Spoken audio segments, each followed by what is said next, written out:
Road పక్కన బుట్టలో నారింజ పళ్ళు అమ్ముకునే ఒక సాధారణ వ్యక్తికి దేశంలోనే అత్యున్నత పురస్కారమైన పద్మశ్రీ ఎందుకు వచ్చిందో తెలుసా? కోటీశ్వర్లు, రాజకీయ నాయకులు కూడా చేయలేని పని రోజువారీ కూలీ చేసుకుని పెద్ద ఆయన చేసి చూపించారు. ఆయన కథ వింటే మీ కళ్ళల్లో నీళ్లు రావడం ఖాయం. ఆయన పేరు హరేకాల హజబ్బా. కర్ణాటకలోని మంగళూరులో ఒక నిరుపేద కుటుంబం అవుతుంది. పేదరికం వల్ల బడికి వెళ్ళలేదు, అక్షర జ్ఞానం లేదు. పొట్టకూటి కోసం బస్టాండ్ లో నారింజ పళ్ళు అమ్ముకుంటూ జీవించేవారు. కానీ ఒక రోజు జరిగిన చిన్న సంఘటన ఆయన జీవితాన్ని మార్చేసింది. అది ఒక సాధారణ రోజు. ఒక విదేశీ పర్యాటకుడు పళ్ళ కొనడానికి హజబ్బా దగ్గరకు వచ్చాడు. ఇంగ్లీష్ లో ఈ పళ్ళ ధర ఎంత అని అడిగాడు. పాపం హజబ్బాకు ఇంగ్లీష్ రాదు. ఆ విదేశీయుడు ఏం అడుగుతున్నాడో అర్థం కాలేదు. అతనికి సమాధానం చెప్పలేకపోయాడు. ఆ క్షణం ఆయనకు చాలా అవమానంగా, బాధగా అనిపించింది. నేను చదువుకోలేదు కాబట్టే కదా ఈ రోజు ఇలా తలదించుకోవాల్సి వచ్చింది. నా ఊరి పిల్లలకు మాత్రం ఈ పరిస్థితి రాకూడదు అని ఆ రోజే బలంగా నిర్ణయించుకున్నాడు.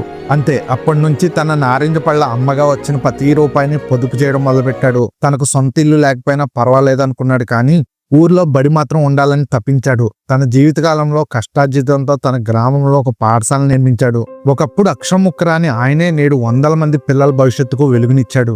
మంచి పని చేయడానికి కోట్లు అక్కర్లేదు, సాటి మనిషికి సాయం చేయాలనే గొప్ప మనసుంటే చాలు అని హజబ్బా గారు నిరూపించారు. అక్షరం వెలుగు తెలిసిన ఈ నిజమైన హీరోకు ఒక సెల్యూట్ చేయండి. ఈ వీడియో మీకు నచ్చితే లైక్ చేయండి. ఇలాంటి స్ఫూర్తిదాయకమైన కథల కోసం మా ఛానల్ని సబ్స్క్రైబ్ చేసుకోండి. జై హింద్.